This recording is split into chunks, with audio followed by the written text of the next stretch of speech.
Telespectatorii noștri care au deschis televizoarele mai târziu, o prezentăm pe Diana Oșorhan, 27 de ani, absolventă a Facultăților de Științe Politice și Administrative. Zic că îi fac recenzie. A lucrat în publicitate, tralalin și a dorit să facă haine. La un moment dat și-a dorit o geantă care să semene cu ea. Geanta respectivă nu exista și atunci a creat-o personal. De la geantă la haine n-a fost decât un pas pe care ea l-a făcut țup! O parte din hainele pe care le creează ea le-am văzut, iar cealaltă parte se va vedea. Ce vedem? Что это? Vedem a doua parte, sunt o rochiță de vamă cu colecția asta de vamă, scuză-mă. Da. Cu hainițele astea, asta e doar o parte, avem mult mai multe. Am venit în vama veche, de aici a pornit. Pe 21 avem o prezentare, tot așa un pic atipică.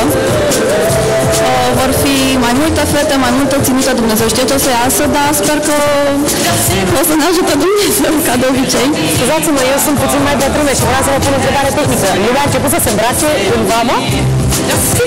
Chiar! Ce am văzut eu în vamă nu arăta deloc ca oameni cu haine. Muzica este minunată, rochile sunt minunate și fetele sunt senzație. Îmi place că sunt desconcertate. Noi am vrea să fie totul cât mai natural, adică fără haine care să te strângă, să țină pe toate părțile, să nu te simți tu în ele. Adică ideea e ca haina să acopere într-un mod frumos și să pună în evidență omul și personalitatea lui. Adică mie de asta nici nu-mi place să folosesc modele, nici nu cred că o să folosesc, pentru că ele dau viață hainele astea. Ca dacă tu pui hainele astea pe un oraș, nu știu, parcă nu zic nimic. Am înțeles. Eu pricep care e ideea. Ideea, din nefericire, e foarte greu de spus, pentru că este inefabilă. E un parfum care iese din povestea asta. E un parfum natural. Presupun că nu folosiți materiale sintetice. Adică nu prea faci. Nu sunt sintetice asta. Cred că am mai folosit câte ceva, dar nu e ceva strigător sau oricum nu sunt incomode.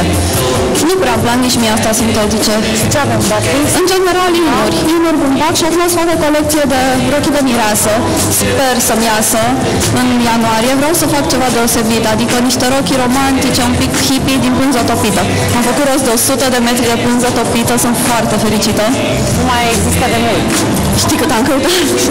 Să ne zici cum am mai m-a ajutat cineva de la... Lasă că ne zici de da, mergem și noi. Să ne facem și noi. Dar foarte greu, deci 100 de metri a durat enorm. Înseamnă că sunt făcute la război și mie îmi place tare mult treaba asta, pentru că motul meu este foarte iubirea cu tine. În momentul în care steam noaptea și coseam gențile cu mâna mea și erau strâmbe ca naiba, dar oamenii le cumpărau. Și mă gândesc că să fie și materialul făcut cu mâna, așa, nu industrializat, și pe aceea noi să-l facem cu drag la atelier, pentru că am niște oameni extraordinar de faini la atelier.